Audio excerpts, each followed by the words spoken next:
এখন চোখের মধ্যে ডাইরেক্ট লেবুর রস দিচ্ছি, দেখে নিন।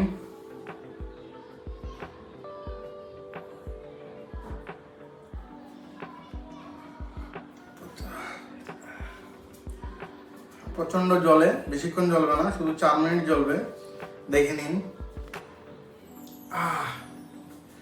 প্রচন্ড জ্বলবে, যখন চোখে দেবেন প্রচন্ড জ্বলবে। তো যাদেরই চোখের সমস্যা আছে চোখের মধ্যে লেবু দিতে পারেন, এতে চোখের সমস্যা অনেকটাই কমে যাবে। যাদের গ্লুকোমা আছে তারা মোটেই দেবেন না, গ্লুকোমা আমাদের সবাই। তো চশমা পরা যেমন এখন দিনে একটা ট্রেন্ড হয়ে গেছে, ছোট ছোট বাচ্চাদেরও চশমা লেগে যাচ্ছে। তো চশমা থেকে মুক্তি পাবেন, তাছাড়া বারবার অপারেশনও করতে লাগবে না। কতবার অপারেশন করবেন? একবার দুবার, তারপর আবার রিপিটেডলি সমস্যাটা চলে আসে, আবার অপারেশন। তো অপারেশনে কি সলিউশন থাক? অপারেশন ছাড়াও কিভাবে নিজেকে সুস্থ করা যায়, নিজের চোখকে ঠিক করা যায়, সেটাই আজকে বলে দেবো। যদি চশমা থেকে মুক্তি পেতে চান বা অপারেশন থেকে মুক্তি পেতে চান, তাহলে যেভাবে বলবো সেভাবেই করবেন। গ্লুকোমা এটা দিয়ে ঠিক হবে না, গ্লুকোমা রোগীরা মোটেই চোখে লেবু দেবেন না।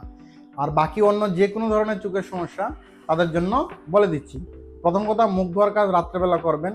তারপর হলুদের জল, গরম জলের মধ্যে হলুদ, কাঁচা হলুদের রস মিশিয়ে দিয়ে তার মধ্যে লেবু চিপে দিয়ে গোলমরিচের গুঁড়া মিশিয়ে দিয়ে ভালোভাবে মুখ টুপি করে করে খেয়ে ঘুমিয়ে থাকবেন।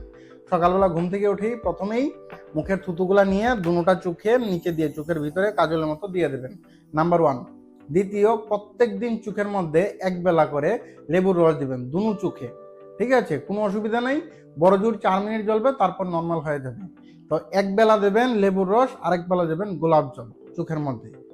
আর যেভাবে প্রসন্ন ডায়েটের কথা বলি আমি, সেভাবে খাওয়া দাওয়া করবেন।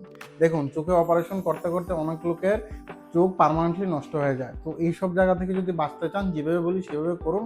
আর যদি মনে হয় দরকার নেই, তাহলে অপারেশনই আপনার জন্য ঠিক আছে। তো অপারেশন থেকে বাঁচতে হলে, চোখের সমস্যা থেকে বাঁচতে হলে চোখে লেবু দেবেন, গোলাপ জল দেবেন এবং প্রথম থুতু যেটা আছে সেটা লাগাবেন। আর প্রসন্ন ডায়েট যেভাবে আমি বলি খাওয়া দাওয়া করার, সেভাবে খাওয়া দাওয়া করবেন, চোখের সমস্যা পার্মানেন্টলি ঠিক হয়ে যাবে। গ্লুকোমা রোগীদের জন্য অন্য অনেক প্রিকশন আছে, সেগুলোর জন্য গ্লুকোমা নিয়ে কোনো কিছু বলবো না। ধন্যবাদ।